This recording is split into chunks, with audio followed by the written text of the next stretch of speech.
Welcome to Bussin with the Boys. It's the Christmas pod. I'm excited to be back. The boy is back. I'm running this episode because, number one, this episode of Bussin with the Boys is brought to you by Barstool Sports. Josh, make sure we don't put the little clip in the beginning. This episode of Bussin with the Boys is presented by Barstool Sports. Now that I said it in the beginning, in the intro, anytime you hear it in those first 5 minutes, you don't need the clip. Got it. Okay, good. We had a little coaching segment. You're going to see it on Under the Hood. I heard it in the last one, and I about lost it. I had to keep my composure. But exciting day, Christmas time. It's the end of the year, dude. The boy Taylor, he needed a vacation. He wanted to go. What's it called? Breckenridge, Blackwater, Blackberry Farms. He wanted to get a little getaway, take a little vacation. I guess he's done 2 episodes, so he needed to get away from, doing a couple episodes and doing his ACL rehab. I was like, yeah, the boy, I got it. I'll handle it. It'll be fine. I've done it before. Subscribe, rate, and review. If you haven't subscribed to the boys already, please subscribe to the podcast. We love it. Throw a little review down there. Rate 5 stars as always. Tell your friends. Subscribe, unsubscribe, resubscribe, all that fun stuff. But bussinwtb.com if you want to see all of our other stuff. Follow us, bussinwtb, all that fun, loving stuff, dude. Merch, gear up for the playoffs. The boys merch, we're restocking. We hear all of you guys saying, hey, when are you going to restock this? When are you going to restock that? The boys had a good Black Friday through Cyber Monday sale. So we're out of a few things, but we are going to get restocked up and make sure you guys prepare for these playoffs because the boys, we're coming. I can't talk too much. I can't talk Titans too much like the boy Taylor, but you got to be ready to go. And speaking of Cyber Monday, if you're listening to this and you haven't gotten your Cyber Monday video, I do not want to point the finger, but that's Taylor's fault. I've done all my videos, 260. I gave Taylor a cool 190, 200. He's got a folder. If you haven't gotten your video, because I've seen, I got my merch and not the video. That's weird. I've done my videos. Now, if I can't get much more out of the boy, I will go in that folder and start doing them myself because we're going to grind here, dude. But again, I'm not pointing the finger at all, Taylor. It's Taylor's fault, but we're going to move on.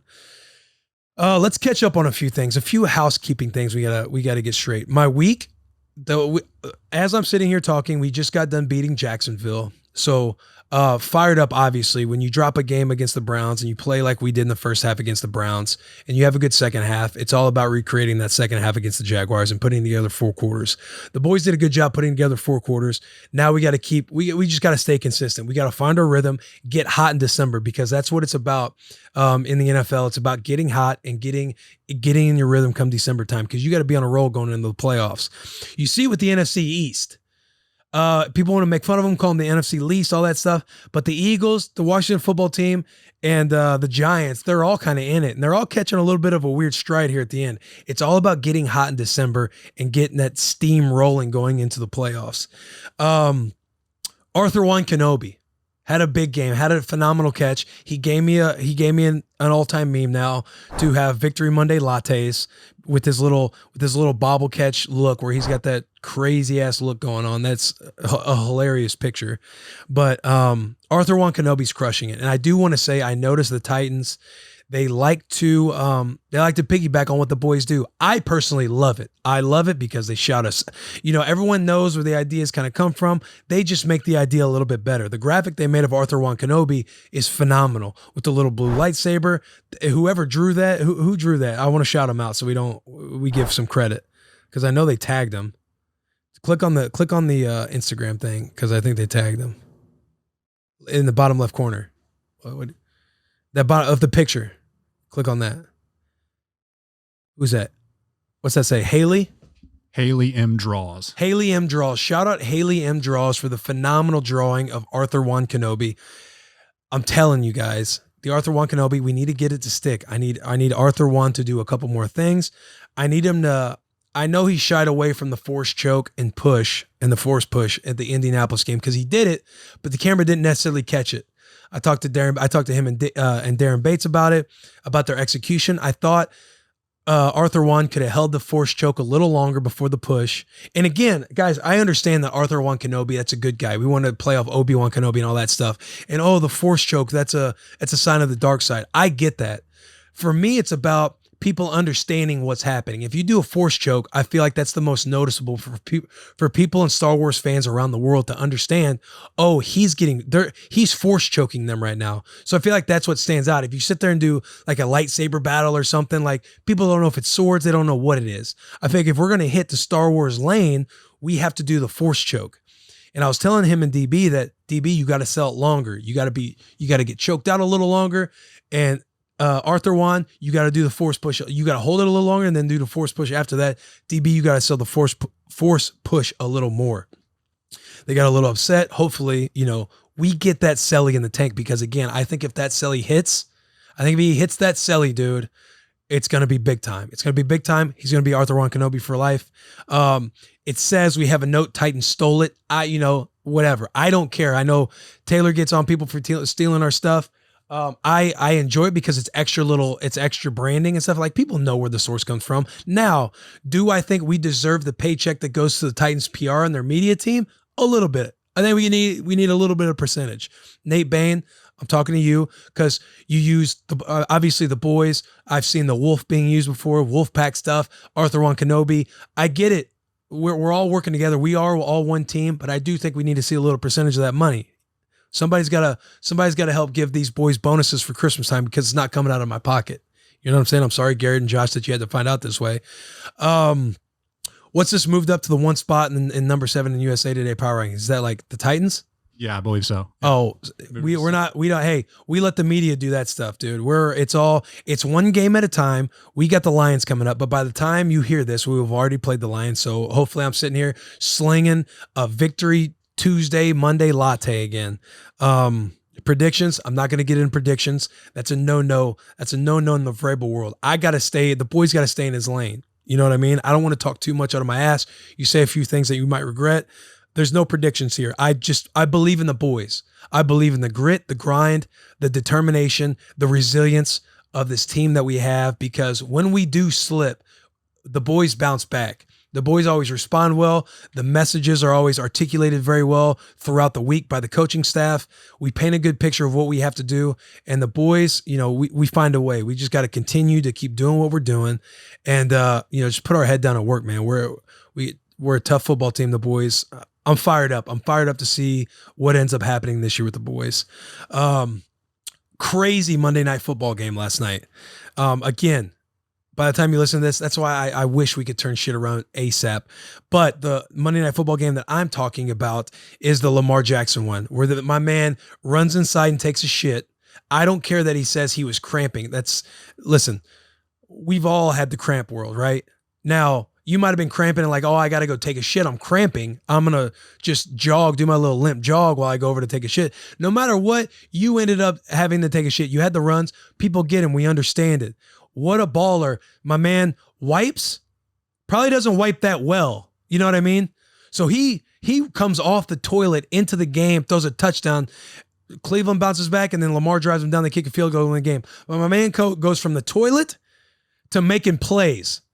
And that's not even with the fully wiped. That's not even with the fully clean whispering eye, dude. That's going out there with a little mud butt. You're probably chafing a little bit. He's probably got some kind of rash right now after pulling all of that off. But my man went from the toilet to making plays out in the game. That was crazy to see. And it was also crazy to see Baker bounce back, drive down, and put together that drive. And then the thought is, is there too much time now for the Ravens? Ravens go down and kick a field goal to win the game. I mean, you can't make that shit up, dude. And the way the Monday Night Football crew production team set that up, where Lamar was coming off the pot, and then they go to commercial right as Lamar Jackson's running out. Dude, it's like a WWE. You're on the edge of your seat. By God, it's Lamar Jackson. Holy shit. Flames are coming out. You know what I mean? The music. You drop the Stone Cold music on that, dude. That's TV. And kudos to them for everything kind of worked out. Shout out to Lamar for having the runs. I know it was a tough day. I get you want to say you were cramping. We've all kind of been in the cramp game. So listen, we all saw the the clenched butthole jog you had going to the locker room. Lamar Jackson is not on the Ravens sideline. Now being told It's all good.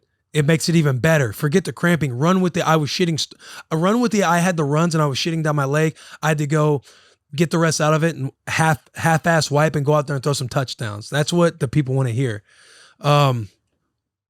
What do we have after that, dude? Yo, we got gifts.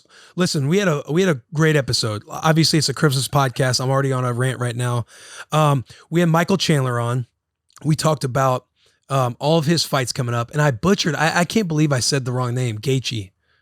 What is it? Justin Gaethje? Yeah, Gaethje. I said Gaethje. What an idiot. But we talked to Michael Chandler about what's going on, how he transitioned from Bellator to the UFC. The man's got an awesome journey, and it's been incredible seeing him blow up and get his chance in the UFC because he's a 3-time Bellator champion. Just an insightful cat, dude. Really inspiring, really motivating.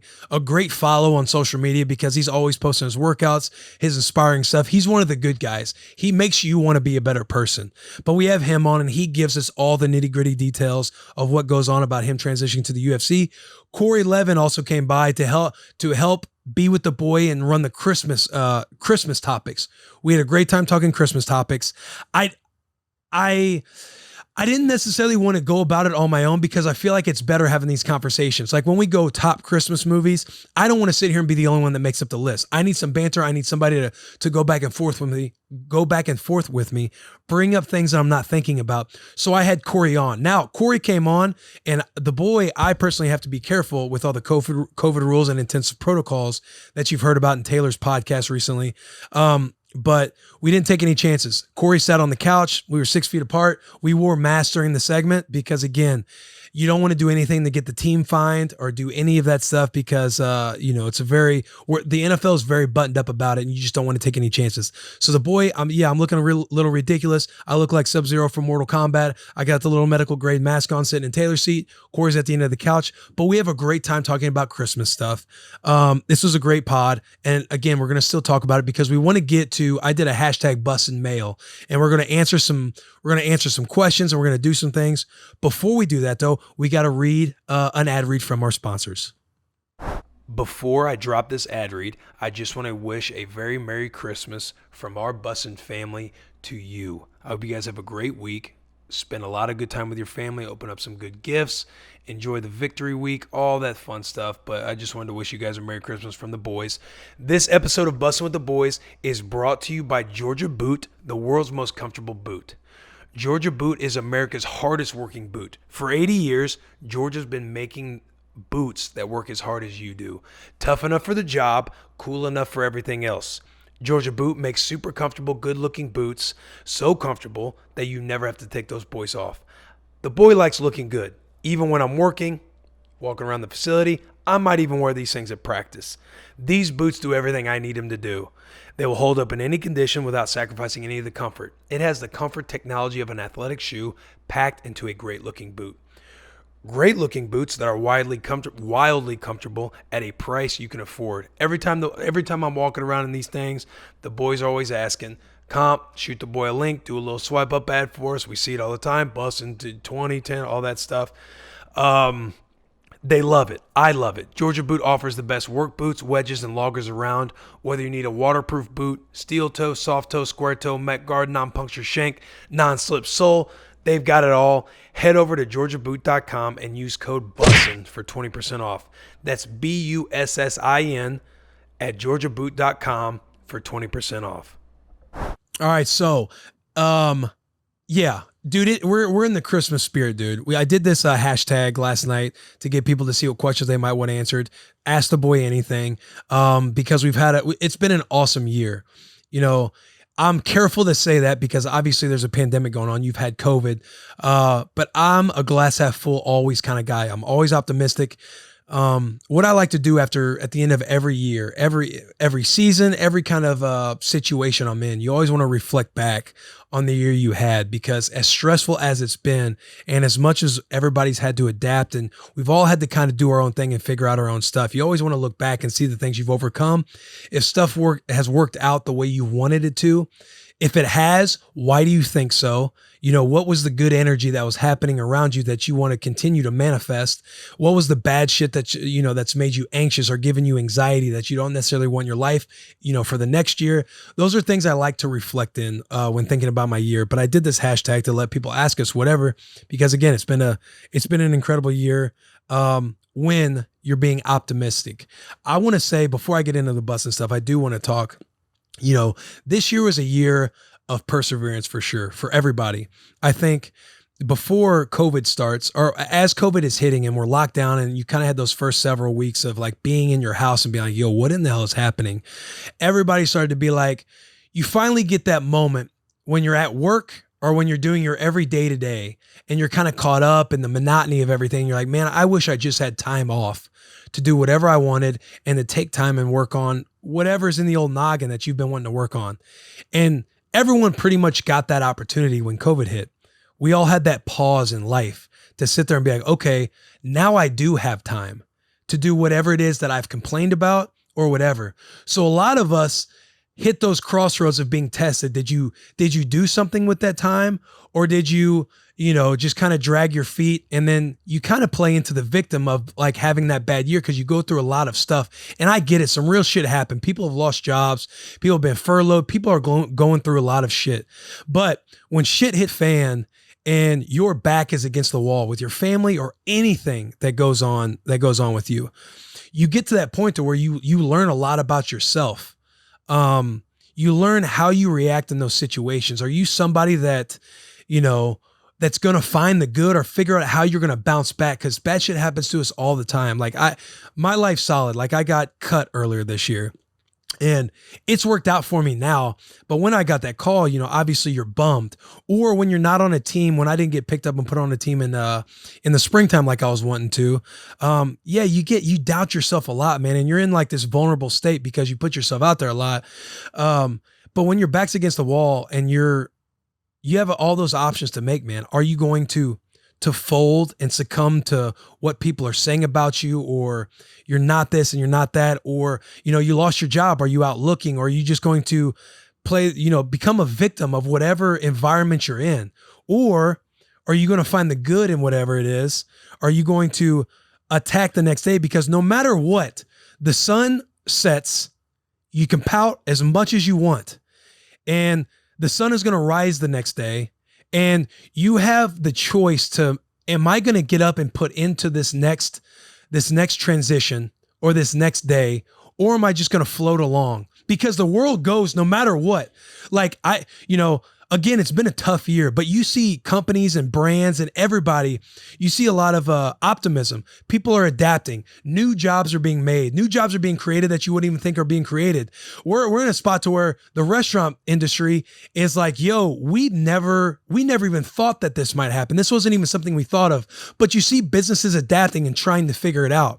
Are you going to be like one of those people? Are you going to be people that continue to try to, figure out or blame everything and say, this is why I'm where I'm at because of X, Y, and Z, a finger pointer?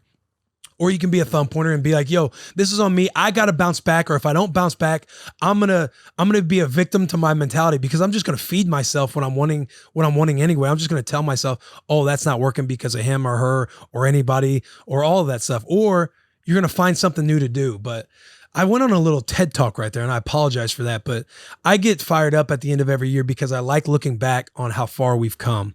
Podcast wise, we went up and down with COVID because of listenership and this, that, the other. We're a big podcast that have people on the bus. You love to have that connection of people on the bus.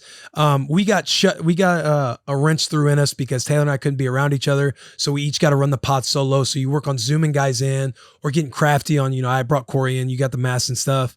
But again, it's like figuring it out, dude. It's like, I enjoy those times because you learn a lot about yourself, and hopefully you're sitting there and you're like, yeah, I didn't learn a lot of shit about myself. I ended up doing this with all my free time. I created that. I'm starting to dive into this new job. But I hope you look back on the year and you're very optimistic about it and you're proud of yourself, because no matter what's happened, you got to give yourself credit for getting through some shit like this, because we're still in it. But It fires me up thinking back on stuff, boys. I apologize. You know, how's your guys' year been? Did I miss anything? I know I kind of went everywhere with that little TED talk, but hopefully I was hitting some kind of course. I mean, you guys now have a job with us. Whether or not you're fired up at that, Josh, I know you in the beginning of March, we put out an internship opportunity. And there were 300 people that were inquiring about it. You were one of them, and you stood out because you continued to write every day, even if it sucked or it was raw, but you continued to be in front of my eyes. You know what I mean? And I would look and be like, oh, this is shitty. But I do love that he's literally doing this every day. He's trying to make himself seen.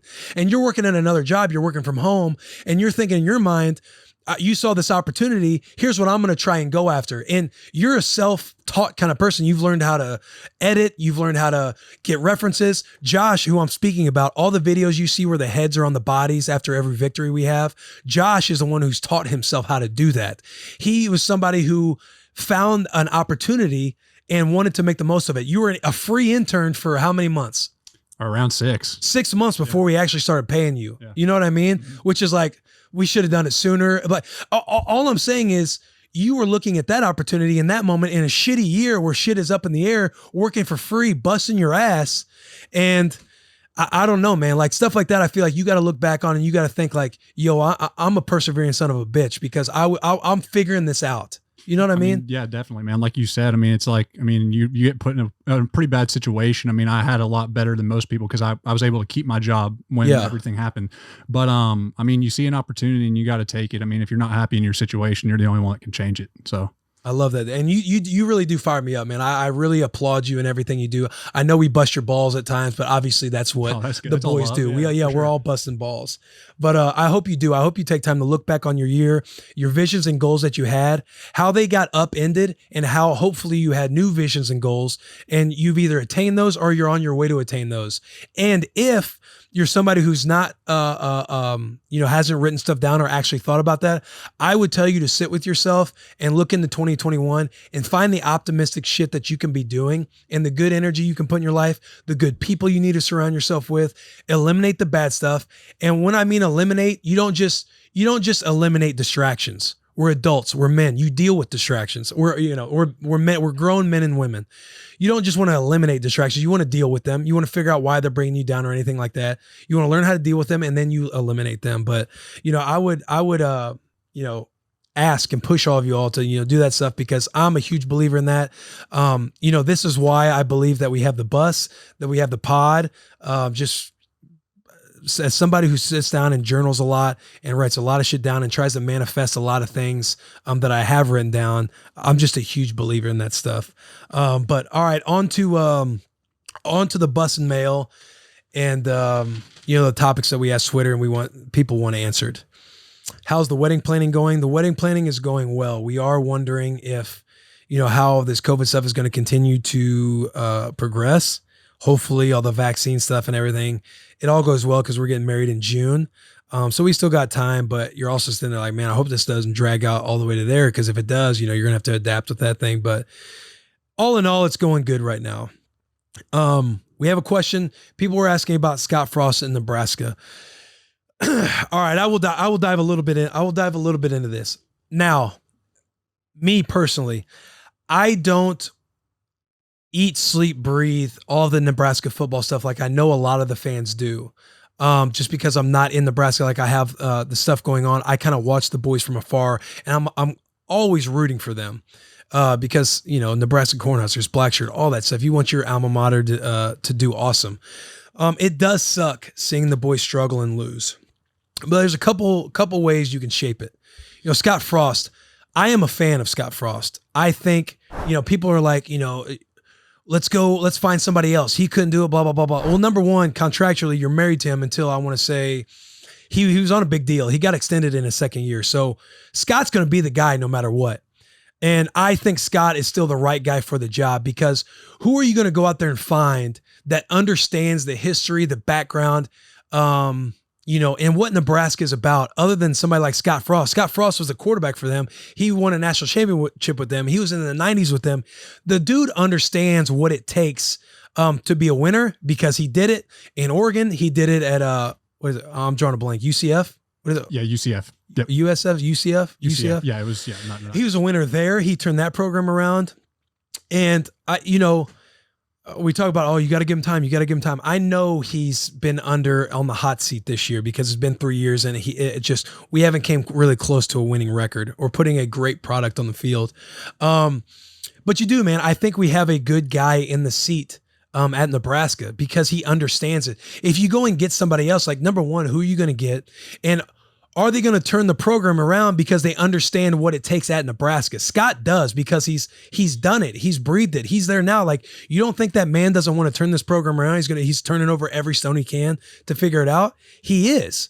And I think he's the right man for the job to do that. If you look at it, if you dive into some of the stats, and I'm gonna pull one up, but I was texting with a couple buddies and we were kind of talking about everything, and he pulled up. One of my boys, he pulled up a good little stat, and it's talking about winning games, right? If you have Bo Pelini, he had 95 games in Nebraska. Now, me, I played for Bo. I played all my years with Bo. I never thought that Bo should have got fired. I'm a Bo leaver, as some would say. But Bo had 95 games in Nebraska. He had the amount of one possession games with 8 points or less. The total was 30. He won 57% of those games where they were 8 points or less, one possession games. He was 17-13. You look at Mike Riley. He had 38 games at Nebraska. He had a total of 18 one possession games, 8 wins, 10 losses. He won 44% of those one score games. Scott Frost in 31 games in Nebraska, one possession games. It's came down to one possession or less 16 times for him. He's only won 4 of the 16. So he has a winning percentage of 25% compared to the others who have 44, Mike Riley, 57, Bo Pelini. So if I'm being optimistic, right, and you got those games, I know I'm diving into these little ass stats, but one possession, there's only a couple plays you're sitting there coaching. I know as a coach because I've been in the meetings, but it's like you turn this around, it's a one possession game, you end up winning the game, right? So if you win some of those close games, your record looks different. Everybody's feeling different about Scott Frost, and I feel like that's how close he is. I do think it is harder now for Nebraska, and I'm just now coming on board with this, because I was big in us going into the Big Ten. I do think going into the Big Ten probably hurt Nebraska recruiting a little bit more. And here's why I think so. And again, I was talking with a buddy of mine, an ex-teammate who played in Nebraska, and he was kind of explaining this to me. And I was like, that actually makes a lot of sense to me. He was somebody that was in Texas.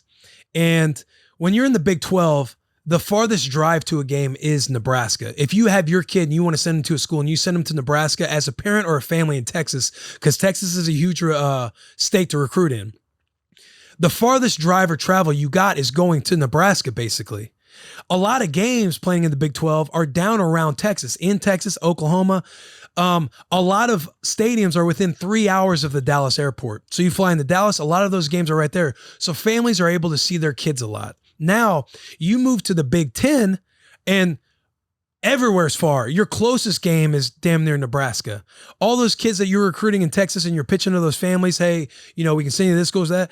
A lot of those families aren't going to be able to afford flying and watching their kids play. At least when they're in the Big 12, you got to compete in Texas a lot more for those big star recruits because you were able to see them play more.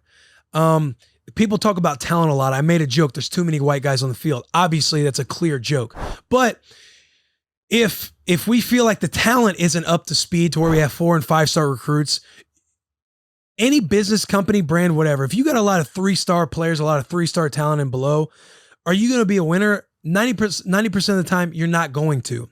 So to get these big dogs down in Texas around the South, I do feel like that it hurt us going into the Big Ten because of that. Because now you're competing against the Northeast. When you're competing against the Northeast, why would you travel farther and skip over Ohio State, Michigan State, and all those schools that you can go to, Iowa now, Penn State, all these schools that you can stay in the Northeast for, families can be closer. Nebraska is now the farthest away. You know what I mean? And the tradition wasn't built in the Big Ten. Well, our tradition was built more with the Big 8 before the Big 12, but in the Big 12, in those southern schools, we always got a lot. We got a lot of California kids. We had a lot of Texas kids. And Florida when I was on the team. I don't know what it looks like now, but I would assume that it is harder recruiting the spots like Texas or the South because families aren't going to want to send their kid up north. I'm talking a lot about Nebraska, but I just want to kind of go on that rant because I know Nebraska fans listen to this podcast, and a lot of people are very curious about Scott Frost and what I think and what Nebraska can do, this, that, and the other. I'm optimistic. We're married to Scott Frost. I want him to be the guy. I think he can be the guy because he understands what it takes, and he has been a successful coach coming all the way up to Nebraska. He's got a great resume. I think he's the guy. I'm sticking with the boys. I'm optimistic. We're going to get it rolling. Again, we were also in a pandemic. It's not like we're all professional. We're all not adults and professionals. We've been dealing with, college kids, 18 to 21 that you got to worry about. So, it's been a tough year for everybody. We got to, again, I know you hate to hear it. We got to give it more time and got to let that come. Moving on, because the boys, we got to get into our segments. We got a long pod. The Raiders parted ways with Paul Gunther. A lot of people asked about this. I played for Paul. I actually had I got this question from Raider Cody. Shout out Raider Cody. What's up, comp? It's your boy Raider Cody, and I gotta know, bro, what was going on with Paul Gunther and this Raiders team? It seemed to never work, yet he got 3 seasons to try and figure it out. Run fits were messy, blown coverages, and I believe we have some pretty good talent on this roster. Raider Nation wants to know, man. For the boys. The boys. Shout out Raider Cody. I love that little message. I like that little the boys at the end.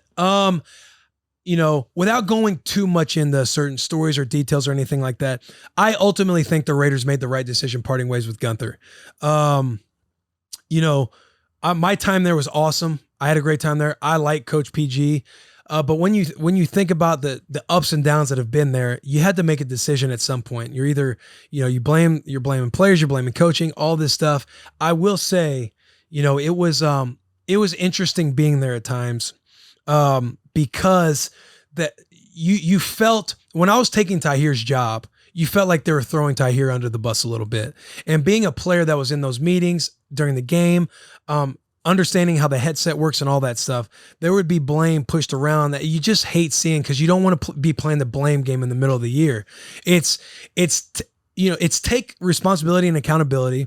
And when you look at, and again, I'm not a coach, but I being around football for a very long time, what you want to see in a coach is somebody who can coach, who can teach game plans, who can help players understand why you're building a scheme in the first place for game planning. You want to be able to inspire your athletes. Like, you want to be relatable to guys. You want to be optimistic. You want to be somebody you go in and is going to have a good attitude because you're all going to figure it out together. And you want to coach it when bad stuff happens, somebody that you see take blame.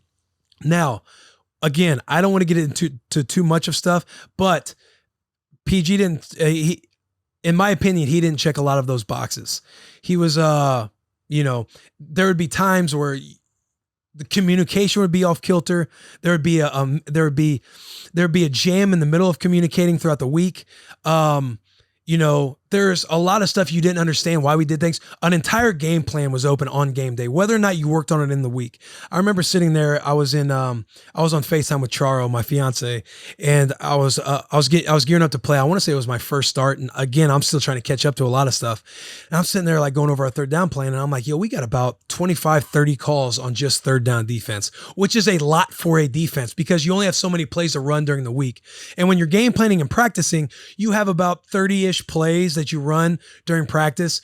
15 of those you might be working on third down on Thursday, one day a week. You're working specifically on third down. You tie it all together on Friday and Saturday. You do a couple plays, but to get through a lot of the game planning, it would be hard because you run a lot of the new calls and stuff. And then when you get in the game, the entire book was open. It was like a Madden playbook, which was hard because you're trying to remember a lot of the communication. And then when you win, lose the other, it would be, if you didn't play well, it would be, guys, I can't, open up the entire playbook. When we're winning and playing well, I can open up the entire playbook. I have all these calls at my disposal. And it's like, when we're playing well, it's because players are executing well. It's not because of calls, this, that, and the other. You want guys to play fast, efficient, and communicate. You want guys to be able to communicate quick and understand what's happening and what the offense is doing to them right out of the huddle. You don't want a lot of this stuff in your head, blah, blah, blah. You're double thinking a little bit more. You're like, should we have this check or is it that check? There was just a lot going on. I will say he was on the hot seat a little bit last year. Defense ended up communicating and playing well toward the end of the year. I'm not going to toot my own horn. even though I'm kind of just doing it. But we played well toward the end of the year. I think it saved him a little bit because I do think he was on the hot seat last year. And again, I haven't been around a lot. I don't want to, you hate talking about it because I liked being around the Raiders. I enjoyed my time with the Raiders. I know PG, he was all ticked that I didn't come in the summertime because they had offered, it was a minimum deal. And I was like, look, I don't have to go anywhere because it's a minimum deal. Like if I end up on a team, it's going to be a minimum deal anyway. So I can skip camp, not put all this wear and tear on my body and just wait till somebody needs a linebacker. I don't have to put my body through another training camp. And, he was trying to talk me into stuff, but I enjoyed my time there. I like PG. That is just my take. I do think the Raiders made the right call. We'll see what goes on from here. I'm a big fan of Gruden. I'm a big fan of the Raiders, the boys at the Raiders. I hope they get back in the thick of things, man. Cause I'm always rooting for them and I love seeing the guys have success there. But that's kind of my take with Gunther. We are going to get into the Christmas pod. Corey's coming on in a second. We got to get geared up because again, we got to put masks on, social distance. Don't trip the boy too much. And then after that, we have Michael Chandler. So enjoy the rest of the episode. Merry Christmas. I hope you all get what you want. I hope you're in the gift giving season, dude, because it's the best time of year. Put you in a great attitude. Play that Christmas music, dude. Have that hot chocolate. Drink those hot lattes. And again, Merry Christmas from the boys to you. Next week will be a best of. So we won't be doing an updated pod, but again, thank you for the year. It's been a phenomenal year for the Bussin' with the Boys crew. We've went through the ebbs and flows, the ups and downs. We've persevered. A lot to look forward to in 2021. We're doing a lot of cool stuff with Barstool. But again, about to have Corey on, hit these Christmas pod topics. Going to have Michael Chandler on. He was phenomenal. Big hugs, tiny kisses.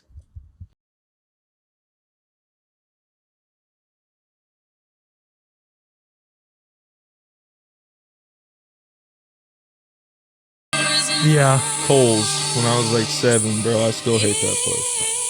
Here it is. Don't ruin it. Hey, that's when you know you're in the spirit, dude. That might have to be it. Or we might vote and find another one. As you guys see, I'm now in a mask. We had Corey come on the bus. We're just taking all precautions in the world. But let's get into it, man. Christmas. Well, hey, Josh, ask your question that you asked me earlier. Christmas or Spooktober? Here's my answer. That's a great question. Because the boys, we love Spooktober. I feel so ridiculous with these masks on looking at you. I feel like you're just looking at me like, what the I know, I see those eyes. I've seen them before. I know that guy behind the mask. But is it really him? I'm not sure. But Spooktober sets the stage for later in the year.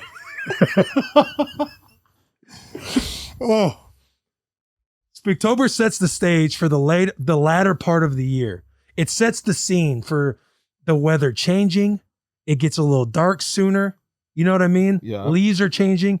You're starting to get into a different vibe because it's not all bikinis and swim trunks and beach bodies. And I'm trying to get my summer body and barbecues and shit. That it's kind of done. No question. Now you're getting in the tailgate season. You're getting in the Spooktober. It is a great time of year because, football is in full effect. Yeah. But the reason I think Christmas beats Spooktober is because you just can't help but just be in a great mood come Christmas time. When you start putting your decorations up, dude, and your tree is up, then and you're in the giving season. So when you're giving to people and thinking about, oh, how am I going to wow my wife, my girlfriend, whatever, my boy, like my family, you start getting in that giving mentality and you're just in a better mood because you got cookies, you got some comfort food coming. There's a different glow about it. Yeah. A different aura or whatever. It's just like a happy fucking feeling, like you said, the Christmas tree just fucking lights your house up just the perfect shade of white or whatever. It's you so decorate warm. Your house? Oh, dude, it's been decorated forever. My tree's about to fucking die, dude. We got it so long ago. When'd you start decorating?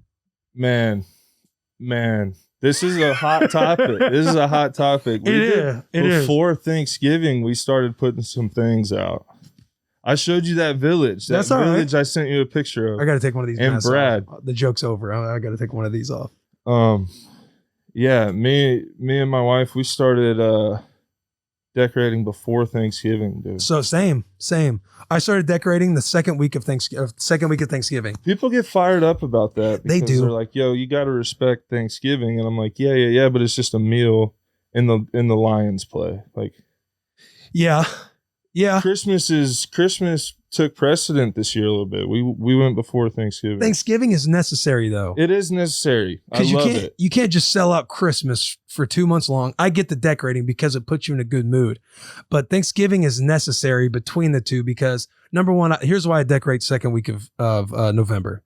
You got to give yourself a week to mourn Spooktober being over. Right. You know what I mean? Like wifey, she's like, hey, we got to take the decorations down. You don't want to. Tough. You do it one day at a time. It's so tough, it dude. lingers. I'm trying to take off the blood stuff that I'm scraping with the Windex and stuff off the windows. And it's like a sad day, right? Yeah. And you just need time. She's like, when are we going to put the stuff up? And I'm just like, hey, not now. I don't want to hear it. Like, I don't want to talk about it. Yeah. Like this just happened. Like, let's give it some time. You just took some stuff down. I can't even. Right. Even think. Can't even stomach something else. Yeah. But around that second week, and you hear that first Christmas song, like that Mariah Carey. Once something like that gets in your ear, dude, and it's like those little jingle bells, those little piano notes, they start playing in your ear, and you're like, it's time. You want to start getting in the spirit. I'm talking lights everywhere, Christmas tree. Are you a real tree guy or fake tree guy? Real tree. I respect that. There's something about it. I mean, growing up, always had a real tree. It's not like we fucking went and chopped it down or anything. We got it like Home Depot, but still badass to have a real tree nonetheless. So you're gonna lose a little respect for me. We have a fake tree. It's okay because I understand that though. I can see both things. Please don't judge me by that sentence, everybody. Growing up, my parents set a great example. We would go out every year to a little what do you call it? A little Christmas tree? Tree farm. We go out. My little brothers and I, we'd pretend like we were playing deer hunter. So two of the brothers were deer. Your dad shoot your ass or something? No, it's just the three of the brothers. You know what I mean? Because you don't want to go. You're like, gosh, damn it, mom and dad. Like, we don't want to do this. We want to sit at home and play video games. You know what I mean? It's like you got to go do the family thing. Yeah. So, but our parents, we go to a tree farm. The brothers and I were out. We're playing Deer Hunter 4 on each other. Somebody's the hunter, the other two are deer, and you're kind of running through. How do you get shot? What's your like? Is it air bullets? It's air bullets. So stupid. Yeah, you just make the noise and you basically argue. I got you. Like the oldest brother definitely dodged everything. No, you didn't. Yeah. No, you didn't. You hit that tree. And then it's finally, boys, get over here. Like boys, get over here. The boys, the parents, they find a tree. My dad's down, on a knee. He's got the little plumber ass. He's got his jeans going a little low. You know the little dad when they take a knee. Butt crack, yeah. The Bonter butt crack showing a little bit. He's sawing the tree. So we grew up sawing trees, getting the family tree, getting the hot chocolate, the candy canes and stuff at the up at the little shed when they net it. Yeah, what do they call it? Got the deal. They put it in the little. They put it in the little like condom deal. The net. Yeah, it's like a fish net, but for a tree. Then you throw it on the top. You go Clark home. Griswold. Yeah, exactly. Yeah. You carry it up. You carry it up the stairs to get it in your house. You got all the sticky stuff from the pine and things like that. Yeah, the sap. You put the tree on. You decorate it. My mom, she spends a lot of time on decorating it, putting the little nativity sets around it. We did that growing up. Multicolored or white lights? My mom was a multicolored light gal. Okay, Me personally, I'm a white light guy. Yeah. But I grew up on the different colored lights. Dang. My mom always handled it. My mom, she'd climb up on the roof. She's like the Griswold. She's like, I'm going to get it done. Man. My dad, he's chilling. You know what I mean? He goes to work. You know what I mean? He brings home the checks. My mom does every other manly responsibility that there is, dude. She fixes cars. She's on the roof. She's putting up lights. She's making the whole machine go. Right. But that's what I grew up on. So don't judge me for the fake tree. I like to say my background and my resume. Right. I grew up on the fucking Home Depot tree.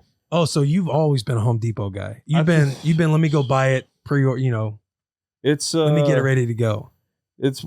My family when I was younger, it was Home Depot. And I want to say for like 3 years, I can remember a fake one. Yeah. But it was like a badass one that had a remote that could switch from like white to multicolor. Could have had a timer on it, shit like that. Oh, that's that privilege tree, dude. Yeah, the tree was nuts, dude. That's that privilege tree. The tree was like a Cadillac. It was fucking dope. But then we went back to like a fake tree or a real tree because I want to say it just over time got like dusty, fucked up a little bit. And then me and my wife, when we started living together, we've always done a real tree. Yo, your voice is so funny to me. I'm like, yo, is he banged up right now talking to me? You're like leaning back in the couch. You're like, and your sense is really low, like fake tree. I just love Christmas. Oh my God, you know what? What? Hey, Taylor fucked around with me and threw a no pause. Came by my house and just threw a Christmas tree in the back of my truck. Fuck yeah, man. It might fit on this mother. I apologize for cussing. Bleep that one out. Bleep the second one out. Not the first one. Bleep the second one out. We're not cussing anymore on here? I'm trying to get better. Damn. I know. We definitely want to cuss. You know what I mean? Shit. I got a potty Hey, mouth, that tree bro. might fit on the bus. You want to try it out? Yeah, I want to try it out. Let's go. Get the camera, Garrett. Wait, we're really going to get it? Yes. We're really going to go get it. We'll come back. We'll do an ad. We're going to do an ad read, and then when the ad's over, we'll come back and the tree will be here. Just 5 minutes, dude. Women, ladies, wives, girlfriends. Look how good that tree looks. If you are a girl that are for the boys, look at that tree. You do not need to plan an all-day thing with your significant other. You can get this done in 5 minutes. So call the boys. So we took a quick break. I realized Taylor threw a Christmas tree in the back of my truck as like a little prank. Like, hey, I have an extra tree. He throws it in the back. Weird flex. Like, I have an extra tree. Whatever. I was like, yo, I'm not going to use it. It's too small for my house. Just realized mid-pod, I got this tree in the back. It might fit on the bus. Boys had to take a quick break. Go get the tree. We put it in here. If you're watching the video pod or anything else, I'm sure we're going to post pictures. We got the tree up. It looks beautiful. We have it sitting in one of our Bussin helmets as the stand on the bottom. We got a little Bussin with the boys tree topper. We got a little mask as an ornament.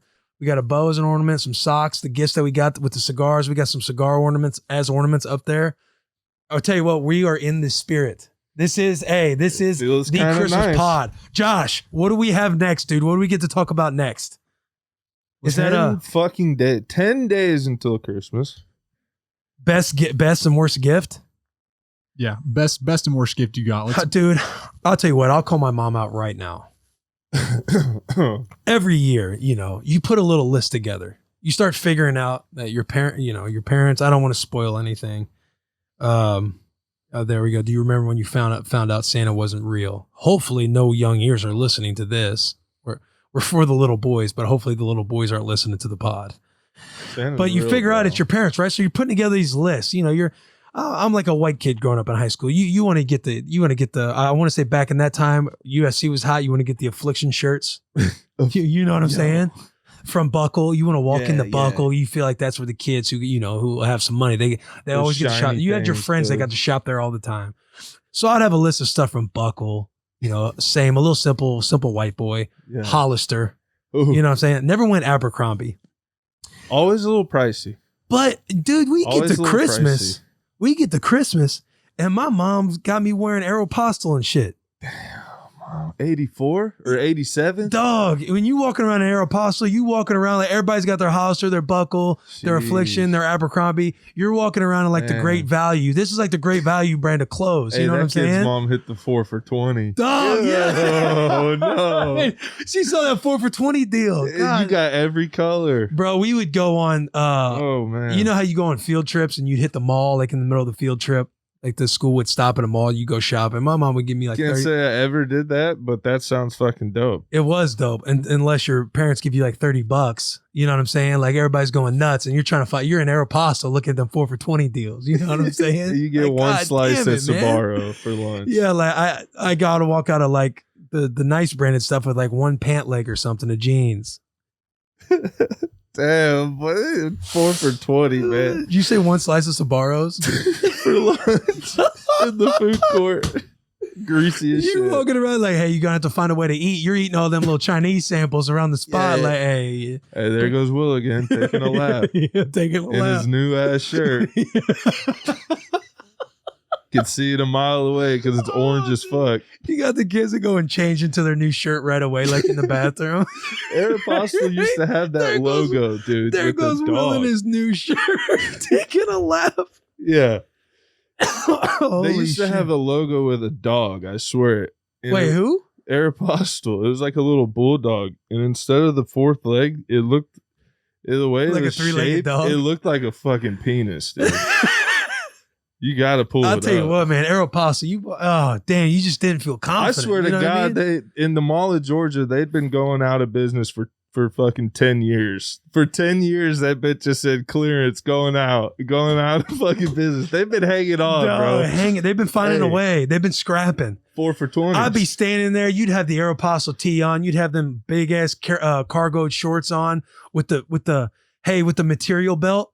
Corey, you remember the material belt? It wasn't like a leather, but it was like the one that kind of like frayed at the end. yeah. Afraid at the end. And I it got, had the 2 buckles, and it was got like, my little shell necklace on, dude.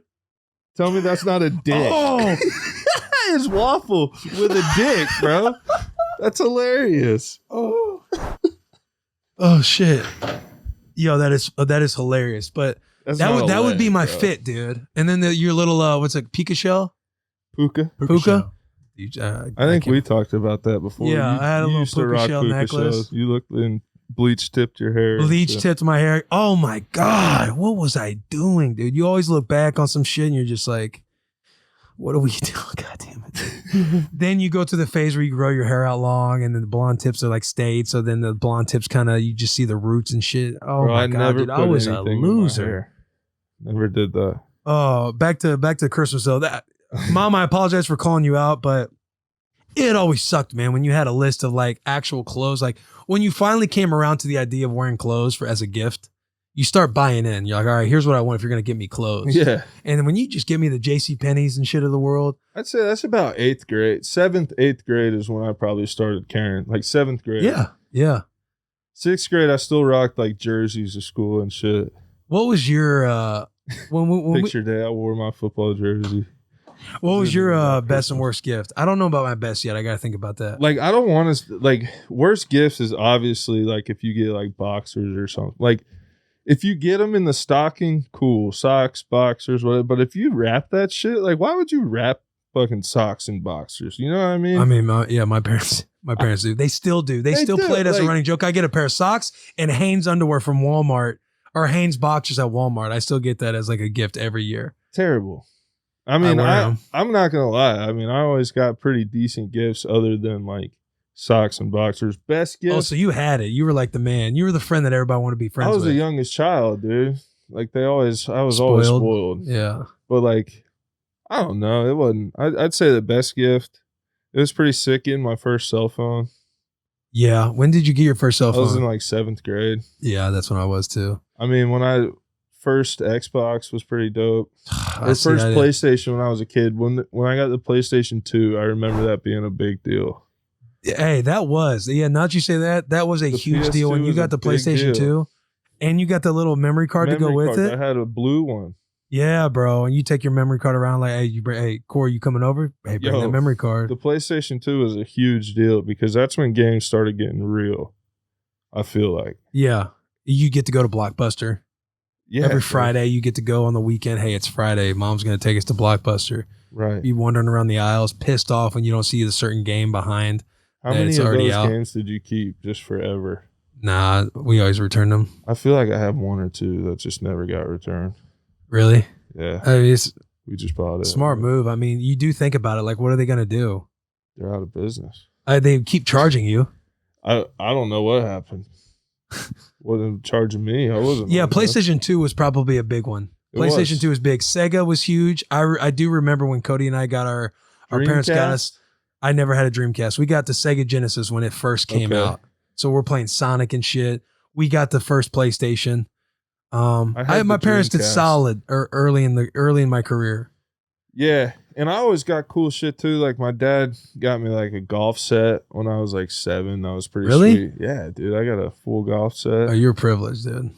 I mean, not really. I mean, you got a golf set in 7th grade.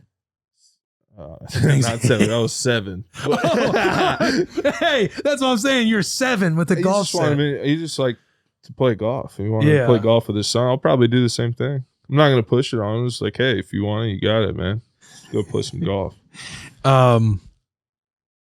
Yeah. When did you get your first golf set? I know you play golf. I had one at like 5. Yeah. Oh, yeah, I at least had one club. Gary, your parents are divorced, so you had 2 Christmases. Damn. Just come right out and just ask. Hey, The tough question. They're divorced. 2 Christmases. Holidays What's for G is pretty stressful, honestly. for you? Yeah, for sure. Are Why? they both still in Nashville? Yeah, they're both still in Nashville. At least I mean, you don't just have to gotta travel too far. play the game right. Both people have to have enough time, and it's just That no does feelings suck, can be yeah. hurt during the holidays. But you get double the gifts. Yeah, but I almost Not feel really. that way being married, dude. I almost feel that way being married. Like I don't want to hurt her family's feelings or my family's feelings. So like we're going down to Georgia this weekend, and then we're gonna do actual Christmas up here. Yeah. So you feel bad? I don't want to hurt anyone's feelings. Yeah, I gotcha. I gotta see both. Yeah. I And feel now I you. gotta like pack up my kid. Think about packing up my dog and taking him to Georgia too. Yeah. It's like he's pretty easy. He can stay outside. He's got an electric fence. Yeah. Man, I want to get back to Garrett. traveling for Christmas. Garrett, Sorry about so did it become stressful when you got older? When you were younger, it was probably love, right? so when I was younger, it was a little better because my younger siblings still believed, and so it was easy. The planning was easy. I would stay at my dad's so we could wake up at the crack of dawn, and then in the afternoon I would go to my mom's house because all my older siblings would sleep in. So that was easy. But as I've gotten older and everyone's asleep in, it's just kind of got to pick your poison. Yeah. When did Yeah. you finally figure it out? When did you stop believing? I feel like it was pretty soon for me with them being split because I would hear conversation of like, all right, I'll do this, you do that. Like, okay. Yeah. How old do you think you were? They had to divvy up 4 or 5. responsibilities, so you heard. Oh Dang. shit. Yeah, probably. That makes a lot of sense now. So like, How so? so you lost the Christmas Yeah. spirit early. uh, It never really grew within you. yeah, exactly. That sucks, dude. So do you like Christmas? No. I like Christmas. It's just all the Damn. So me up the here, shit that comes with it. me up here going on and on. You just think I'm full of shit. No, I love Christmas. I can't wait to do Christmas like myself style, when your I'm way. older and like You with are my older, crew. man. Do it your Create way. your own traditions. Yeah. You are older. Do it your way. Are you gonna make sure your kids believe as long as possible? Yeah, absolutely. I don't think I found out until I was 11. Man, I was Hey, in 6th grade. I was 11, dude. I was 11 in 6th. I think it was grade. 5th. I think it was 5th. Man, I think 5th grade is when I found you out. sounded like a nerd, dude. I was probably like I in would be 3rd ready to grade. go to the dirt with kids who said that it was fake. Here's why. Give me the I know you have it Yeah. in your mind, the same exact reasoning, argument, everything As Give it to everybody, me. yeah. So at initially growing up, my parents, we all lived with my grandparents at first. When we were shifting jobs and stuff like that. So we would live at my grandparents' house. Yeah. And Christmas would come around and my grandpa would be Santa. So when I was young, like 4 and 5 and shit, my mom would wake me up in the middle of the night and be like, hey, you have to stay quiet. You have to stay quiet. He's here. And I'm like, what? That's scary as fuck. Yeah. But it's Christmas. You know what I Right, mean? yeah, It's so lights. you're more so, It's not like, hey, we got to get out of here. Someone's in the house. You go in But the she's like, fucking hey. quiet place. She's like, hey, you got to be quiet. Santa's here. And I'll be like, oh my God, are you serious? And, I kind of get up out of bed and we'd be tiptoeing. I'm a little kid, so I'm like really trying to tiptoe and like you're trying like to not breathe. And she would crack the door and my grandpa would be dressed up as Santa, putting presents down. And I was young, you know what I mean? She's like, all right, we got to shut the door. You I'm like, just okay. get a quick glimpse. Yeah. And I'm like, okay. Bro, that was the reddest suit you've ever seen, wasn't it? Dude, it was Santa. It was In my eyes, Santa came to my house. Yeah. So when I got to witness that, and then I went to bed, and the next day you're opening presents, like you just believed that you saw Santa. No question. So when people, you're arguing at school, and kids are ruthless, man. The kids who know, they're trying to shit on your Christmas, bro. And I'd be like, no, I'd be I saw arguing. I'd be like, him. yo, I would be pulling out all the swears. You know what I mean? Like when you're a kid and you're just swearing on everything. Be like, I have seen him ready to go to the dirt with anybody, that Santa is real. And then we would, growing up in the Catholic family, you go to midnight mass every year. We go to midnight mass a couple of years. We come back, presents would be under the tree. And I wouldn't know how to explain it. Even when my friends are like doubting, like putting doubt in my head, like letting doubt creep in. The devil's like on my shoulders, like, hey, Santa's not real. Santa's not. And a little doubt creeps in your head. You're like trying to figure out, okay, I'm going to find out this year if Santa's real or not. We come home from midnight mass. I got the whole family with me at midnight mass. Ain't nobody leaving. So I didn't know how we did it or how my parents did it, because we also had a mixed pit bull, like a rescue. So he was aggressive toward anybody. You know what I mean? Unless it was us, he was aggressive. His name was Buck. My dad found him hunting on Thanksgiving. He had duct tape around his collar. He was abandoned. Basically, and he found him turkey hunting. They played with him a little bit, and they're like, all right, we got to go to our stand.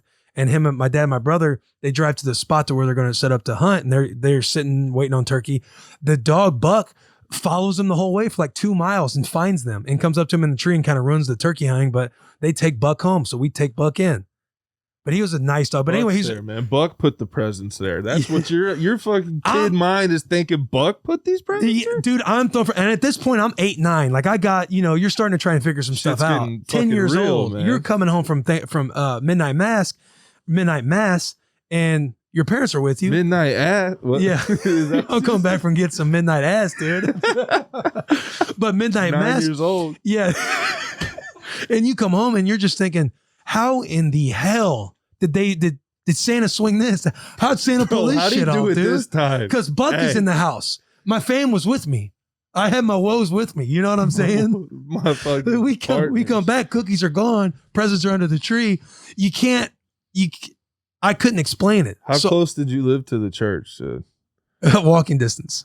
Bro, Dad. Growing up, we went to Catholic school 1st through 4th grade, so we'd walk 3 blocks and we'd walk every day to school. Dad took a break from during mass and walked home and did everything. No, not when I was 9 and 10. My dad's good buddy would come over during midnight mass, and he would just a good ass. He would have treats and stuff, like because he knew Buck, like he knew he was aggressive, that he might have to swing on him. But he was able to evade Buck and put presents down. It just threw me for the biggest loop, dude. Dads out there need to take that. I tell you what, my parents set a good example. Yeah, like if you got a friend in need, like they got kids 8, 9 years old, they might not believe anymore, and you want to keep it. You want to buy them some more time of belief. Help your friend out, man. That's a good story. That was wholesome. That was good, right? Christmas story, dude. My parents did that stuff right. I mean, obviously, I found out late that it wasn't happening. Then it was kind of like you just had to come to grips. There's no time for tears because you're becoming a man. You know what I mean? Yeah. When you're at 11, you're becoming a man a little bit. So you can't. There's no like, damn. Then you got to kind of keep it a secret for Wyatt, who was young. There's no transition, and also you don't know how long girls have stopped believing. So like, you don't want to look like a little bitch. Dude. Beck, you believe in Santa? And like I was around like 10. No. I'm like 10, and you're kind of like, I don't know. I have my stories. I have my truth. Yeah. You know what I mean? I know things. I don't want somebody to ruin my truth. But that's when I stopped. When did you stop believing? Man, I'd have to say I was like 8 or 9. So there's no specific deal that I remember, but you don't have a tale like me. No, man. I did believe hard though, because of the cookies, and my mom and dad would set out fucking carrots for the reindeer in the yard, and those would be eaten in the morning. And there would be like flour with like boot steps going down our like front porch, and you can see like boot imprints and stuff. So I believe pretty good. Yeah. And then I've even heard of people, like throwing basketballs up on top of the roof above where the kids' room is. Yeah. And crazy shit like that. But I mean, I'm sure some fucking dickhead in elementary school ruined it for me or something. Yeah. That's usually how it happens. Corey, thank you for coming. If there's when it comes to that point, if we're all still in Nashville and I need a Santa, I'm going to need you to be my Santa. I could be a Santa, dude. I can come over to where you're at, West Nashville, and be your Santa, dude. You gotta have. Would you dye the beard? Huh? Would you dye the beard? Nah, bro. So it's crazy. I have a full Santa suit because Really? I thought I was gonna have to be. But do you have like the wig and the beard and shit? Yeah, I got it all. I thought I was gonna have to be Santa for my kid to take pictures this year. Yeah. It's his first Christmas, but we found a Santa for him to take a picture with. So, I mean, I got it, man. I can be your Santa. I can be over there in 15 minutes. Yeah, you're the best, man. Appreciate you coming by the bus, dude. Yeah, dude. Appreciate you inviting me to the bus. Before we get into this segment with Michael Chandler, it's a phenomenal interview. This interview by Bussin' with the Boys is brought to you by Acorns. Look, you do not have to be rich to start investing. I'm going to say that again. You do not have to be rich to start investing. With Acorns, anyone can save and invest in the background of life. This app, this brand, Acorns, is phenomenal. They help you grow your money, take control of your money, and invest in your future for you seamlessly without even thinking about it. Automatically invest spare change from everyday purchases like coffee, gas, game tickets, anything. Round up to that next dollar and they take that change and they invest it into the market for you. Acorns is the country's leading saving and investing app. They've helped over 8 million people save and invest in their future. It takes under 5 minutes by downloading Acorns from your app store or visiting acorns.com/bussin. You set easy recurring investments so you don't even have to think about it. There's no expertise required. Acorns' diversified portfolios are designed by experts to help you maximize growth potential and weather those market ups and downs. Get a heavy metal debit card that saves and invests for you instead of putting you in debt. Earn bonus investments from 350 plus brands or find a job right inside of the app. You can also, if you're a parent out there listening, you can invest for your kids with Acorns early. Join over 8 million people plus investors like A-Rod, Dwayne Johnson, The Rock, CNBC, and more, and help your money grow. Visit acorns.com/bussin to claim your $5 bonus when you sign up.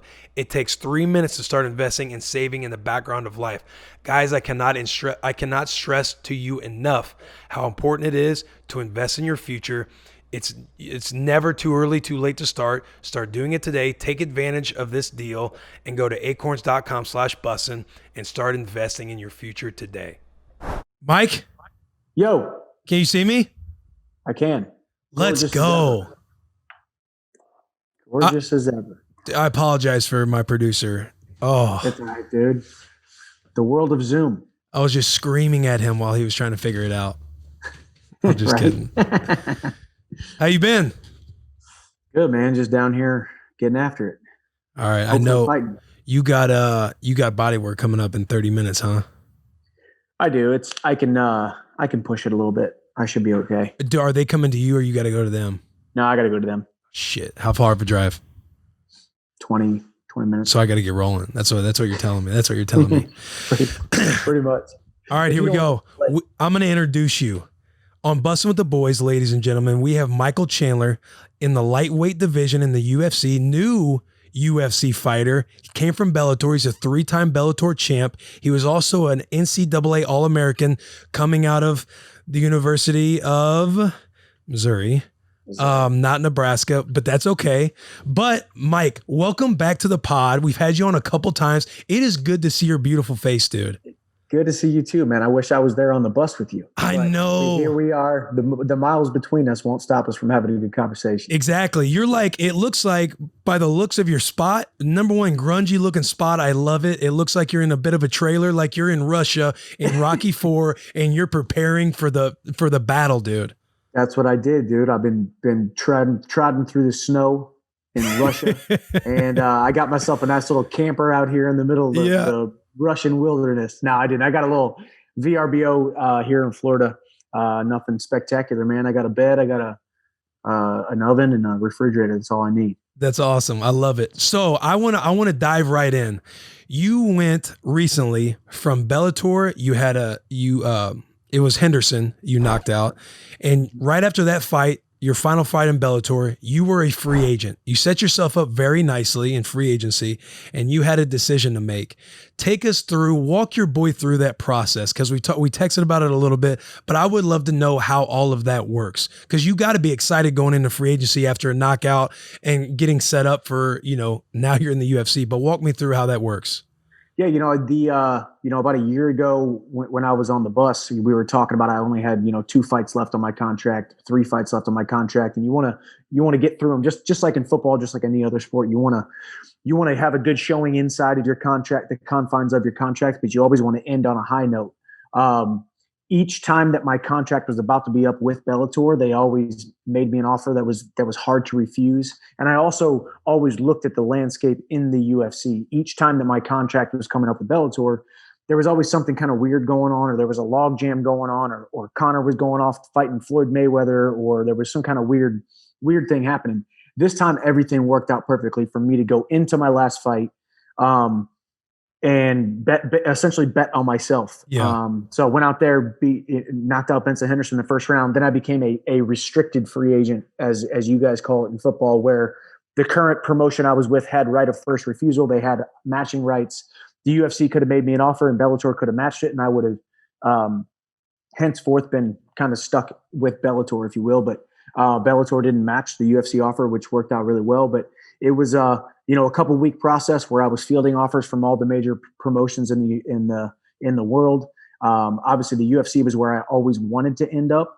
I just didn't know if it was going to present itself in the most advantageous position for essentially being a good offer. And the offer was great. Sat down with Dana White and Hunter Campbell, the UFC brass, and I laid it out to them what I thought I could do in the UFC lightweight division. They laid it out how badly they wanted me, and here we are. Damn, that is crazy. So did you have anxiety through that process at all, thinking because I didn't know you were a restricted free agent, but did you have a little bit damn, I hope the UFC offers something that Bellator doesn't match? Yeah, I was, and it wasn't anything against Bellator, but I mean, it's probably similar to all kinds of different,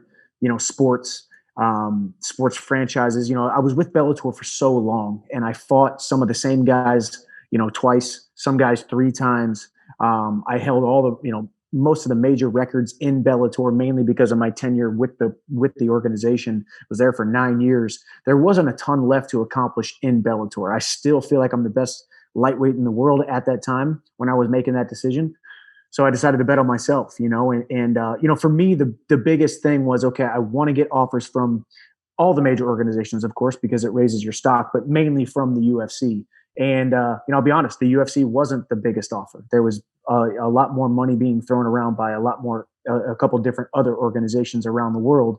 But the UFC seemed like the best place for me to A, go compete against the best guys in the world, B, know that someday when I retire, I'm going to be able to put my head on my pillow at night, sleeping soundly, knowing that I gave everything that I possibly could, and I took a chance on myself, just like that little young 18-year-old Michael Chandler who was getting offers from the smaller schools, but I decided to walk on to the University of Missouri because I wanted to bet on myself. I wanted the opportunity to go Division I, ride the bench if I have to, be a training dummy if I have to, end up quitting and puttering out, taking the chance of all of those possible scenarios happening. But if I didn't make that leap, if I didn't take that leap of faith, then I would have never known what could I have accomplished. Same thing here with the UFC. If I never went to the UFC, how would I sleep at night someday saying I was pretty good at fighting, but I never fought the best guys in the world. I never fought in the biggest organization in the world. And the offer came in.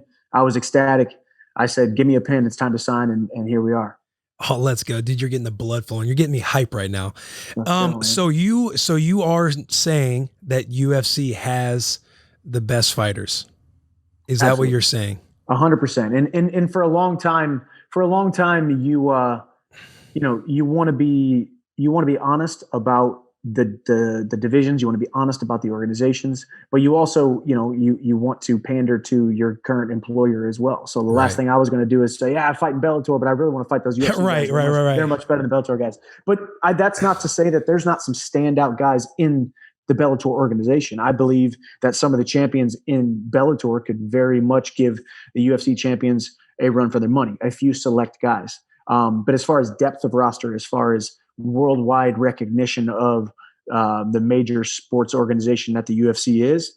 They are a well-oiled machine, and that has been very apparent since day one. Since day one that I signed with them, I got 25 new contacts in my phone of people who are high-functioning individuals that are getting stuff done, from Dana White all the way down to, you know, the Gophers who are just kind of coming on to the UFC staff. They are a well-oiled machine, you know, probably similar to, it probably somewhat rivals what a NFL organization team looks like. They have set it up that way, and it is absolutely amazing. So you're saying that that's one of the big differences you've seen from Bellator and the UFC is the organization and the way that their machine kind of functions and tailors towards guys like you, or tailors towards their fighters. Yeah, 100%. I mean, I think, you know, and that's not to downplay what Bellator has accomplished. Bellator has accomplished that legitimate number 2 spot with some really great standout fighters. They put on great shows. Scott Coker's a great promoter, but they run more of a skeleton crew compared to the UFC. You know, I was over in Abu Dhabi in October, and they had 100-something people there on staff. And that's just absolutely the exact opposite of Bellator. They don't have a huge staff, but they do a really good job with the staff that they have. Mm-hmm. But the UFC is just a well-oiled machine, and there's a lot of pros and there's a couple cons to that. Probably, I'm sure that some guys have kind of gone through. But for me, thus far, signing with the UFC has been a huge eye-opening experience. It's been nothing but amazing. The platform is huge. Immediately, the growth of my platform, the growth of my name, the growth of everything happened overnight. And it somewhat has worked to my, you know, I guess detriment in certain regards, because there was so much hype that has been me signing with the UFC and then becoming the backup fighter for that October 24th world title fight, that people feel like I've been signed with the organization for 6 months, 8 months, a year, because they've heard so much about me. But it's only been a little over 3 months now. And in that short period of time, we've gotten a lot of stuff done, built a big platform, and I can't wait to step into that octagon. Dude, I know it has been truly amazing to watch, because I obviously we got to know each other over the last year and a half, and it's been awesome to see kind of you transcend into the UFC and stuff like that. Correct me if I'm wrong, but it seems like the timing has worked out very well for you on now being the right time to sign into the UFC, because you've been with Bellator so long that you kind of turned into their poster boy, and now the timing just seems right to go into the UFC. Do you feel like guys who are deeper on like the UFC roster, do you think guys who aren't in line for title fights and stuff like that should maybe look at the road that you've kind of taken to get to the UFC, because you got to accomplish so much and become one of the poster boys for Bellator? You can kind of get spotlighted a little more since you're not in the running for all these title fights in the UFC. Yeah, 100%. You know, and everybody's got their own path and their own way that they want to go. As I've said, the UFC is the premier mixed martial arts sports organization in the world. They are not losing any ground. If anything, they are doubling and tripling in size. Yeah. So they will continue to dominate. But so every young guy that I'm training with at Sanford MMA down here, or every young guy I come across, all they want to do is get those UFC gloves on. They want to get that UFC fight kit on. They want to go out there and they want to fight in front of Dana White and fight in that octagon. Trust me, I haven't done it yet, but it's going to be the highlight of my career the first time I step into that cage, and then so on whenever I win that world title. But there is something to be said about the patient route that you're building brick by boring brick. And trust me, I've had to swallow my pride thousands of times. I've taken pictures for fans with my UFC fighter friends. I've been around my people like, hey man, you train MMA? I'm like, yeah, I'm actually the Bellator world champion, but whatever, man. Yeah, here, let me take a picture of Ryan Bader. You know, and I've had to swallow my pride. Now I've also been rewarded for that patience. You know, I've gotten a great contract with the UFC. I've been thrusted into a top 5 opponent right away is what we're looking at, and what I'm not settling for any less than. And I made a great living with Bellator. The goal, and this goes with any industry, your industry, you know, football, any sports industry, any corporate industry, make yourself an indispensable asset.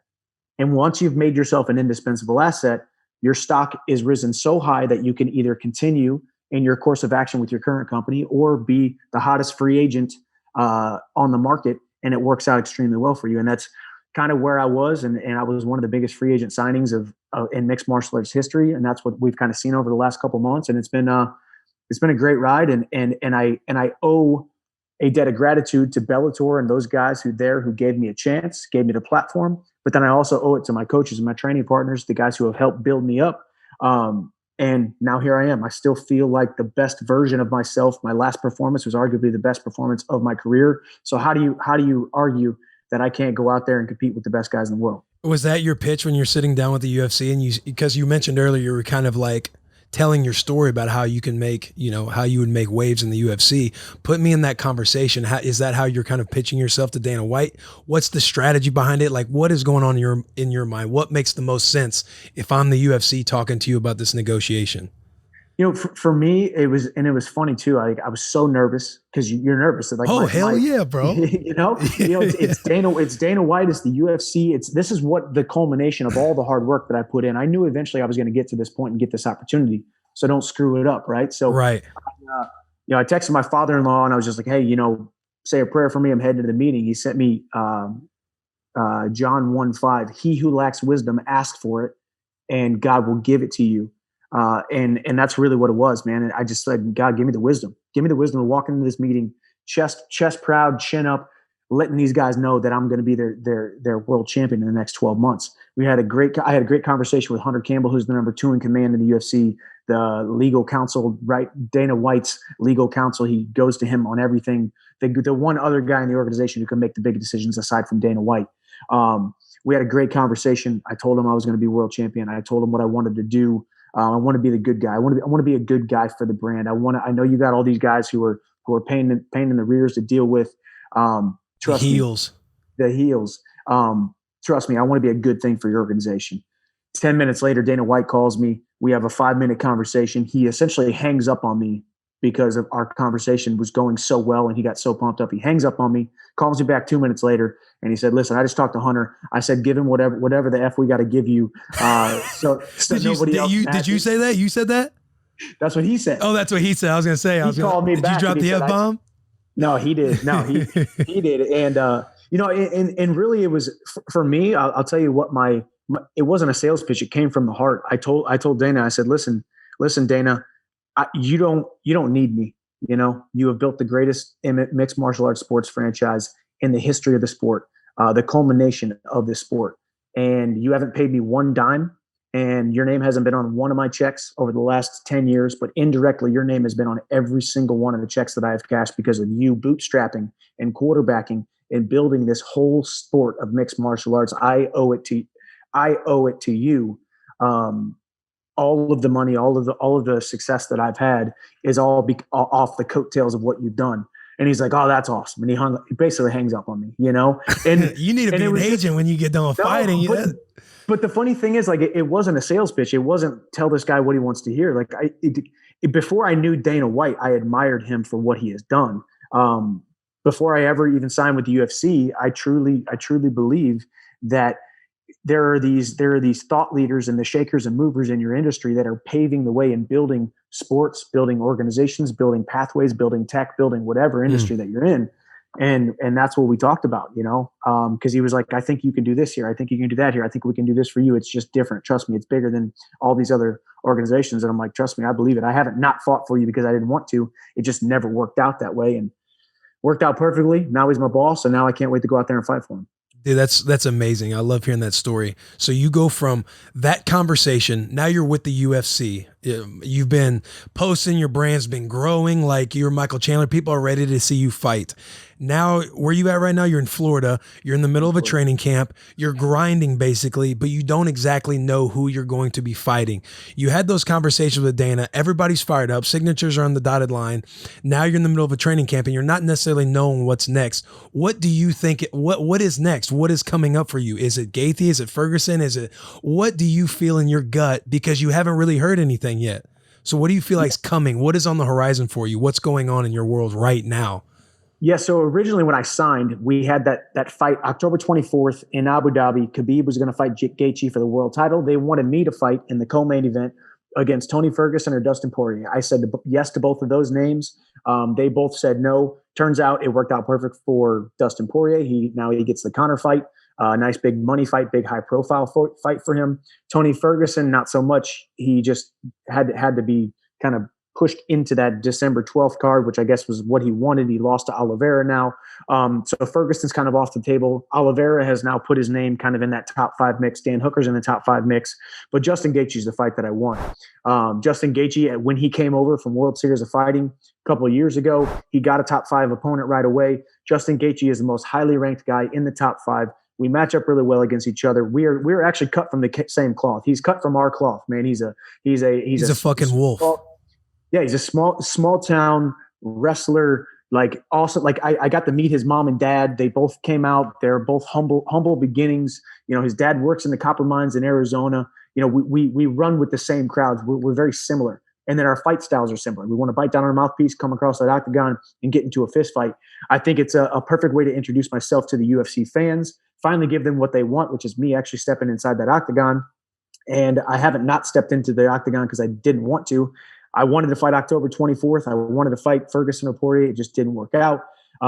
Justin Gaethje is my number one goal right now is to fight him. And I would love it to be January 23rd on that Conor Poirier card. They might as well have another lightweight fight on that card, another high-profile lightweight fight on that card in case anything weird happens with injuries or COVID or whatnot. You always got to have a backup plan in the era of COVID right now. So that's best case scenario for me. And I'm training like that's what I'm fighting. So we'll see. Is it difficult training, not knowing exactly what's about to happen because you're obviously in the middle of a training camp, preparing like you're going to fight in January? Is it weird? Does it make it difficult when you don't exactly know who your opponent is when you're going about your training? The funny thing is, if you would have asked me that 3 months ago, I would say, yeah, it's hard. But I've actually had an even harder scenario was me training 6 weeks down here away from my family to be the backup fighter for Khabib and Gaethje. So I'm training for both of those, but knowing there's probably a less than 20% chance that I'm actually going to fight one of these guys. So I signed on the dotted line to go to Abu Dhabi and be the backup fighter. I don't get my full purse. There's a very small chance that I'm going to fight one of those guys. So I kind of felt like, man, this sucks. I'm away from my family and I'm probably not going to fight. This time I feel like I'm actually going to fight. I'm down here training in a training camp that will culminate in a fight. I don't know if it's Gaethje. I don't know if it's Hooker. I don't know if it's Oliveira. I don't know if it's Conor or Poirier. If one of those fights, falls through in the next week or so, who knows? But either way, my body, my mind, my spirit needs to be ready January 23rd. So that's what I'm laying the groundwork for, laying the foundation for. So I have a goal in mind, and that's going to be a fight January 23rd. The opponent doesn't really matter too much. They're 155 pounds. They got 2 arms. They got 2 legs. They have certain different attributes and idiosyncrasies and habits that they all possess. Game plan is always going to be pretty much similar for all 3 of those or all 5, 6 of those opponents in the top 5, and just train and be the best me I can be when I show up in the cage inside that octagon January 23rd, hopefully. When you eventually become the lightweight champion of the UFC, were you bummed to see Khabib retire? Did you see that coming, knowing the negotiations you were having? Like, did Khabib keep that so close to the vest that he didn't announce it until that moment? Or was that something you were prepared for or understood going into this contract with the UFC? No, I did not know that. And truthfully, you never quite know, what is true or whatnot. But I mean, talking to the UFC brass that night, right after Khabib retired, they didn't even know it was coming, Damn. So I don't know if it was just an in the moment thing, to lay the ground or to lay like kind of the groundwork backstory. He had just lost his father a couple months before, and it wasn't just his father. It was his mentor, his hero, his coach, his everything. To COVID too. Yeah, exactly. So, I think he was just carrying the pressure and the weight of all of that and wanted to step away. He is absolutely the best lightweight of all time, possibly pound for pound best fighter on earth in the history of mixed martial arts. He has failed to ever look even close to beatable in any of his fights. And I think the first moment being there cage side, and it worked out perfectly too. I had a mic on, I had a camera on me to get my reaction and kind of break down the fight as it was happening. Yeah. And then we were all kind of just in awe, to be honest, that he was making this speech, that he was talking about walking away. He had just got done finishing Justin Gaethje, one of the baddest dudes on the planet, early in the second round, and starts retiring. And it was almost like the pressure and the weight that was on his heart, on his soul, was getting sucked out of that octagon, and he was just letting it off because he has been carrying that burden and the pain and the pressure for, 6-8 months leading up to that fight. And so part of me, my first thought was, man, this stinks, man. I want to beat that guy. That's the guy. If that's the number one guy in the world, if that's the number one guy in the history of the lightweight division, that's the guy that I want to compete against. But also, I was also in awe of the spectacular career that he had. And I kind of took my competitor hat off and put my fan hat on and just enjoyed the moment. So I think Khabib is a man of his word. He has also said he can come back with his mother's blessing. I think we'll see Khabib compete again inside the octagon, and I hope I'm holding that belt when he does, or I hope I'm fighting him for his belt when he does. Yeah, that would be. So you think he'll be back? It's hard, man, because he doesn't need the money. This is the guy who rubs elbows with Vladimir Putin. He is the biggest sports superstar over there in that country. Gotcha. He is the biggest Muslim athlete in the world right now. He's starting his own fight promotions. He's starting online training. The guy is set for life. He's even said, and I truly believe him when he says it. Some of us guys, also us as fighters, can say, "Oh, I'm not going to fight Conor. He doesn't deserve to fight me." When really, behind closed doors, we're saying, "Hey, I'm taking that money fight." But I truly believe when he says he doesn't want to fight Conor for the money because he doesn't think that Conor deserves it, I truly believe it, because the guy's set for life. He doesn't need to fight. And if he doesn't want to fight, he doesn't have to. So we'll see. But I think 29-0 is just an interesting, almost just weird number to end on. You might as well make it an even 30. I think that's what we all thought. We all thought he would make it to 30-0 and then retire. So I think he's got one fight left in him, if any. But then again, you never know. This sport, when it's taken away from you, for a short amount of time or a long period of time, you get that itch pretty quick, and you don't know it until you get there. Right. When we're talking about all this real fighting happening, and when you look out into the mainstream of social media and everything else, and you see the likes of Logan Paul calling out Conor McGregor yesterday, we're talking right now, I don't know if you saw that yesterday, but just an obnoxious video calling out Conor McGregor and stuff like that. When you see that kind of stuff going on, what goes through your mind? What goes through your mind when you kind of see these influencers, or really it's the Paul brothers trying to put these fighting promotions and all this stuff together? Like, from a real fighter's perspective, like, what is going through your mind? Did you see Nate Diaz react? I did. Yeah, I saw that. He said he needed his ass beat for free. Yeah, that would be a good fight. I wouldn't be surprised if that happens. So number one, I will always say, I will never hate on another man for making a living, for doing his thing, doing it how he wants to do it. Does my moral fabric line up with Jake Paul? Absolutely not. Would we be friends? Absolutely not. But I'm not going to hate on the man for what he's doing. As a real fighter in a real sports organization, in a real competitive bracket where we're all trying to just become world champions, it scares me a little bit, because the eyeballs are there, the hype is there, the pay-per-view buys is there. Right. There's, Conor goes out, beats Poirier. I go out there, beat Gaethje, Oliveira, whoever, and he's got a $100 million fight against Jake Paul. He's probably taking $100 million to fight against Jake Paul. I'm not going to fault him for it. As a guy who wants to provide for his family, I would fault him for it as a legitimate athlete. As a legitimate athlete, you don't take those fights whenever you have good fights on the table. But then again, like I said, if you and me are having a conversation, if I got $100 million fight on the table, probably going to go ahead and take that. So it's scary, because just like I said, I didn't sign with the UFC 2 years ago, 4 years ago, when my contracts were up, because there was log jams and there was weird stuff happening, and Conor going over to fight Floyd, right. And now Conor talking about fighting Manny Pacquiao, and then now you add in some YouTube stars who can sell millions of pay-per-views. You're just like, dang, man, it's hard out here for the legit athletes. yeah, all the grinding. Walking on the University of Missouri, scrapping the way you've scrapped all the way to finally get to this point. And you got some influencers, and you're right. Like, it's hard to hate on somebody trying to doing what they're able to accomplish and do. They've obviously built those platforms for themselves, but it does gotta sting and suck. Like, hey, I fucking clawed for this shit, dude. Yeah. I apologize for cursing. I know you're not a big cursor. I got to get better too. Good. No, you're good, man.